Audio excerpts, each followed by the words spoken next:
of the junk, the special interest breaks, to hold down rates and keep progressivity.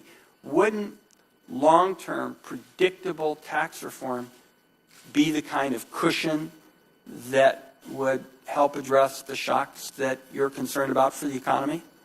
Predictability is good, and also a good tax code in itself promotes growth. I think most economists agree that a simpler, fairer, broader base tax code would be constructive for growth, yes. And on the converse of it all, wouldn't piecemeal changes, where again we go through another round of temporary credits, temporary extensions, modifications to this provision, that provision, wouldn't that contribute to the uncertainty and the lack of predictability that would make it hard for us to grow?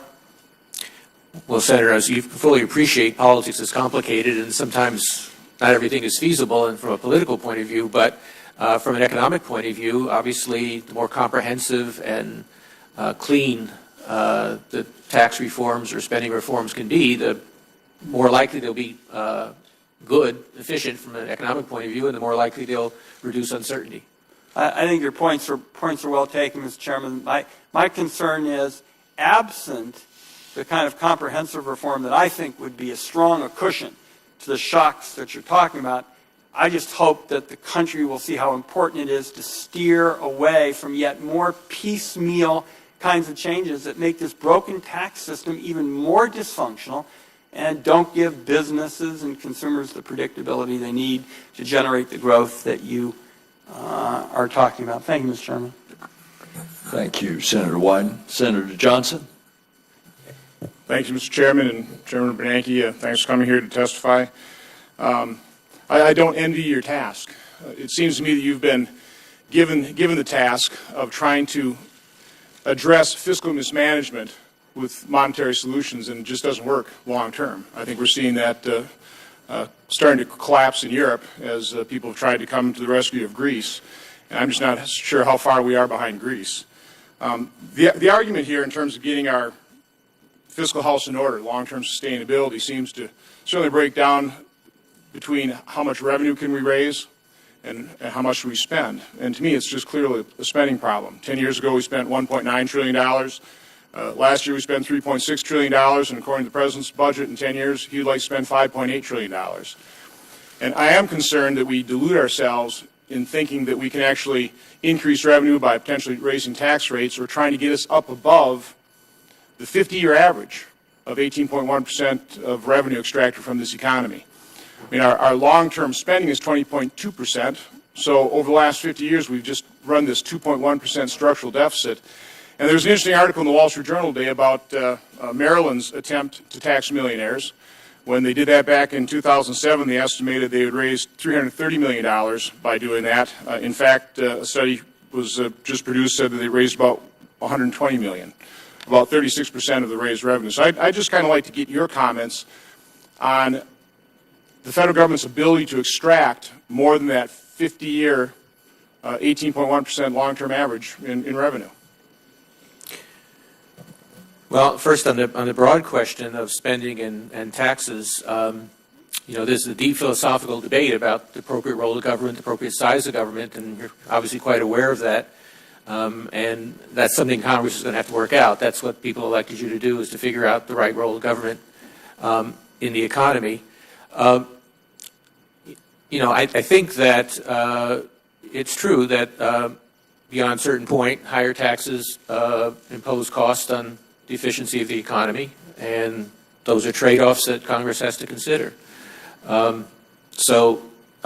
particular, in a situation like a state where millionaires could easily cross the border and live in Virginia instead of in Maryland, it's clear that much of the gain could be lost simply by legal avoidance practices. As an accountant, as a business manager, I'm always looking for the root cause of problems. And I'm also looking for key metrics. And you mentioned one earlier, the size of our debt in relationship to GDP. I think an even more fundamental one really speaks to the root cause of the problem, which I would argue is the size, the scope, all the control, all the intrusion of government into our lives, all the regulation, the cost of government. We've increased that from that 20.2% average over 50 years to 25% in 2009, 24. It's projected, according to the Heritage Foundation, to increase to 35% by 2035. In the end, socialism, communism is a number, and the number is the size of government relationship to the economy. Do you think 24, 25% and higher as a metric of the size of government relationship to our economy, you think that's a healthy metric? Senator, under the current plans, if there's no change to our entitlement programs, then the demand for spending, the amount of spending that the government's committed to, is going to rise even beyond that level. So at some point, Congress is going to have to make a trade-off between, what its spending programs are and what taxes it's willing to raise. I've often said that I'm in favor of the law of arithmetic. If you want a low-tax economy, which has benefits from an efficiency perspective, you got to make the tough decisions on the spending side, and vice versa. If you want to spend more, you got to figure out how to raise taxes and raise the revenues. So I mainly try to urge Congress to make sure they're looking at both sides so that there's a balance between the two. Of course, those tough decisions really do begin with presidential leadership. I mean, I'm new to this town. I've never seen anything really accomplished in Washington without very strong presidential leadership, and I'm afraid President Obama has just been phoning it in here the last couple of years in terms of our debt and deficit issue. One question I would have is, and I probably don't have a whole lot of time for it, in terms of the uncertainty caused by not the Senate passing the budget. And I realize with the Budget Control Act, we have deemed a few numbers. But can you just speak to the lack of an actual plan that makes sense to certainly business people, to consumers? Can you speak to how harmful that is in terms of economic growth? Well, Senator, I'm not going to comment on parliamentary maneuverings, but Senator Wyden made exactly the same question. Is uncertainty about the future of the tax code, government programs, and so on a negative for growth? I think it is, because firms like to have certainty, like to be able to plan. And again, I would take on the same responsibility as a regulator, that we need to make regulations as clear and as effective as possible. Okay. Thank you, Mr. Chairman. Senator Begich. Thank you very much, Mr. Chairman. Thank you very much, Mr. Bernanke, for being here, and thank you for the conversation we had on the phone several weeks ago in regards to transparency. I agree that there's efforts, and I'm excited to see that you're going to be out in the circuit, and I'll be anxious. I might even tune into one of those to see how they go. Senator Johnson brought up a point. I want to make sure there's equal treatment. I'm new here too. I'm not here to defend the president at all, but we're all to blame for this dysfunctional Washington, D.C. It is not just the president, it's Congress that is also part of the problem here. That's what I hear when I go back home. And because of that, and you kind of answered it, and I think I want to clarify, or I'll let you make sure I hear what you're saying, and that is because of the inability for this body to figure out and compromise and figure out pathways that have long-term certainty, it does have an impact to the consumer confidence and the business confidence of this country. Yes? Yes. So, what I've learned in the legislative body, I've been an executive, I've been an assembly member, and now in this legislative body, is legislative bodies love to blame the executive loves to blame the legislative body, but at the end of the day, on the Senate side, there's 100 of us out of 308 million people here to make some decisions. So it is incumbent upon us, if we intend to move this country forward, to be more certain about our long-term decisions. True? That's important, because I know as a small business person from the age of 16 that indecision does not create certainty. And this body has a great habit of indecision, or push it off. So I just want to make sure we're all equal in this. There's no one body or another. So I'm kind of going through you to comments on the other side. Second, I heard, and I want to get your comment, make sure I'm clear on this, your response to Senator Grassley in regards to the Bush tax cuts that may expire at the end of the year and what might happen. But also, isn't there another problem to this, that they didn't pay for them? So it had a long-term problem, which is what your opening statement alluded to, that is good, these short-term things, but the long-term brick wall is coming.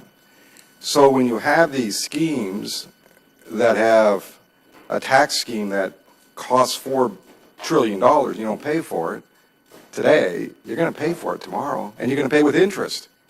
Isn't that also a problem to this equation? As you deal with tax policy, you got to pay for it, right? Yes, Senator, I was not endorsing any No, I agree. component. Right. I was just saying the cumulative effect of all these different things, expiration of the payroll tax, the sequestration, Right. expiration of the Bush tax cuts, and other things, collectively would be a fairly sharp change in the near-term fiscal position. Correct. I'm not saying don't pay for it. I'm just saying do it over a longer period of time. Right.